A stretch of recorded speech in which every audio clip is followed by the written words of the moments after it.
नमस्कार, स्वागत है आपका।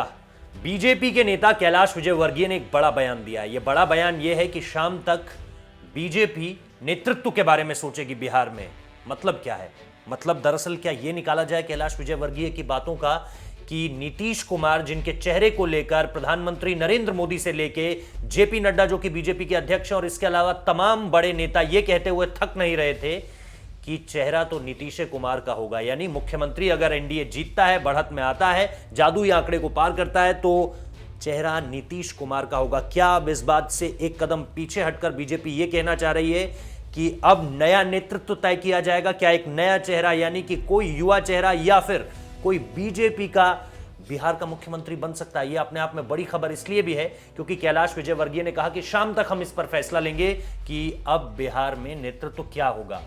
समझ में आ रही हैं चीजें, क्योंकि अब बीजेपी जूनियर पार्टी नहीं रह गई एनडीए अलायंस में, बल्कि सबसे सीनियर पार्टी बनकर निकली है। मैं शुरुआत से आप लोगों को, जब से इस चुनाव की कवरेज हम लोग कर रहे हैं, तब से आपको बता रहा हूं कि ये जो चुनाव है ये बीजेपी का चुनाव है। बीजेपी सबसे बड़ी पार्टी बनकर निकल कर आएगी, ये हम शुरुआत से आपको बता रहे हैं। ऐसे में बहुत दिलचस्प हो जाता है ये देखना कि अब जब सेकेंड फिडल आ चुका है, मतलब कि जेडीयू जो है वो सेकेंड फिडल में, अब तक सारा का सारा सेज उठा नीतीश कुमार का था। कहते थे कि पटना में बातचीत होती थी और संदेश दिल्ली पहुंचा दिया जाता था। यह पहली बार है जब बातचीत दिल्ली में होगी, मंत्रिमंडल दिल्ली में तय होगा और जानकारी सारी पटना तक पहुंचाई जाएगी।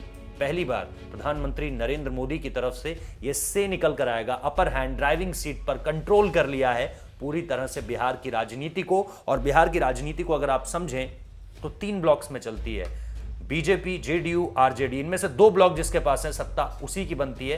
कहा तो यही जाता है। इस बार लोग कह रहे थे कि शायद चीजें अलग हो जाएं क्योंकि आरजेडी प्लस गठबंधन, जो महागठबंधन का चेहरा था, वो जीता हुआ एग्जिट पोल्स में नजर आ रहा था। लेकिन बिहार में वही ब्लॉक काम किया है जो निश्चित तौर पर हम 2010 से देखते आ रहे हैं। 10 में जेडीयू प्लस बीजेपी, जेडीयू का upper hand, landslide victory Nitish Kumar के नाम।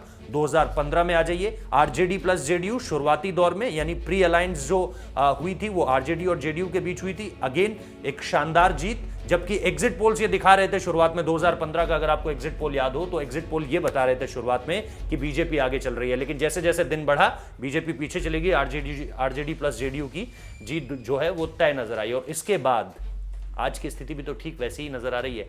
लेकिन देखना होगा क्या चीजें सामने निकल कर आती हैं। फिलहाल तो बड़ी खबर यही है कि कैलाश विजयवर्गीय का बयान एक तरह से संदेश के तौर पर समझा जा सकता है। राजनीति में कभी भी बात सीधे मुंह नहीं कही जाती है, घुमा फिरा के कान पकड़ा जाता है।